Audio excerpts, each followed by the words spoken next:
वतन है। आज मैं आप सभी के सामने एक तकरीर पेश करने जा रही हूँ। मेरी तकरीर का उन्वान है यौम आज़ादी। मिलेगी मंजिल मकसूद हम ये ईमान रखते हैं। मिलेगी मंजिल मकसूद हम ये ईमान रखते हैं। हम अपनी रहनुमाई के लिए कुरान रखते हैं। वफादारी वतन से यही कुरान कहता है। हम अपने दिल के हर गोशे में हिंदुस्तान रखते हैं। इज्जत माफ सदर साहब, मोहतरम सामीन इकराम और मेरे प्यारे साथी हो, सबसे पहले मैं आप सभी को यौम आज़ादी की बहुत बहुत मुबारकबाद देती हूँ। यौम आज़ादी तारीख का सबसे अहम दिन है। जैसा कि आप सभी जानते हैं, हमारे मुल्क ने 15 अगस्त 1947 को अंग्रेजों की 200 साल से ज़्यादा तवील गुलामी से आज़ादी हासिल की। ये आज़ादी एक तवील जद्दोजहद का नतीजा है।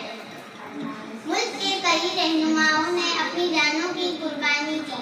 तहरीकी आज़ादी के जैसे रहनुमा मौलाना अब्दुल कलाम आज़ाद, भगत सिंह, महात्मा गांधी, अशफाक उल्लाह खान और ऐसे कई रहनुमाओं ने आज़ादी दिलाने में जेल के कई चक्कर काटे, तहरीकी चलाई और अंग्रेजों का डटकर सामना किया।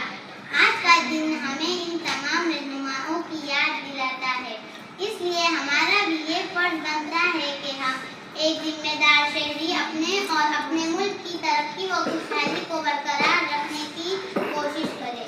ये शेर कहकर मैं अपनी तकरीर को खत्म करना चाहूँगी। ये सूरज ये सितारों का जहाँ कोई नहीं देगा।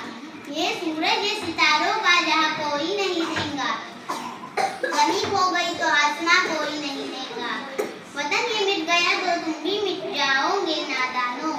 इसी को जिंदगी समझो, इसी को जिंदगी मानो। ये हिंदुस्तान से प्यारा कुछ नहीं यार।